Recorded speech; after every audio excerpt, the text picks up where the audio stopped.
Foreclosure is a homeowner's worst fear, and it's a reality that's been exacerbated by the pandemic. But Jackson city officials will be directing federal money toward low-income homeowners on the verge of losing their homes. The city plans to use $100,000 in federal CARES money for foreclosure prevention. Another $20,000 will go to the Community Action Agency to pay for a counseling staff to help city residents avoid eviction. I think for low-income families in our community, even moderate-income families in our community, oftentimes the property taxes, if your property taxes are not being escrowed with your mortgage, it becomes a big chunk of money that you don't really think about until it's due.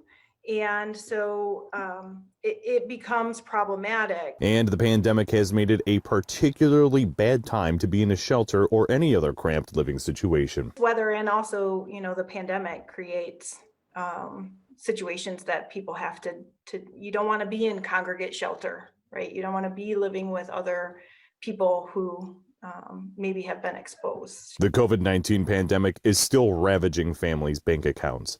That's why city officials unanimously approved the use of these funds during Tuesday's council meeting. I think that it becomes harder when you're looking at all of the rest of your basic needs to decide to make that large payment. So we have definitely seen a lot of people who are fearful about making that next payment, even their next mortgage payment. Many people who've been unemployed for a while, are struggling. So we've definitely seen an increase in that type of fear. But this money isn't for anyone. It's only for homeowners living within the city who meet certain income guidelines. You have to be of a low to moderate income. There are income requirements, and there are certain other stipulations that you have to meet. You have to show that you have faced financial hardships due to the pandemic, and that you have a couple years of foreclosure danger, I guess you could say. So we have to see that there is an immediate need that we can help. As for a family of four, that may be as low as $26,200 of total income. We know that around 50% of our city lives below or at the poverty level or slightly above the poverty level. We know that we have a lot of people in our city who are low to moderate income.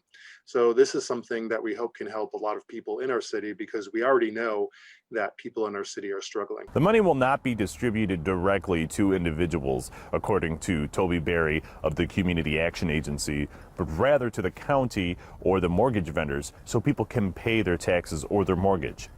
Your neighborhood reporter here in Jackson, Joe Gebhardt, Fox 47 News.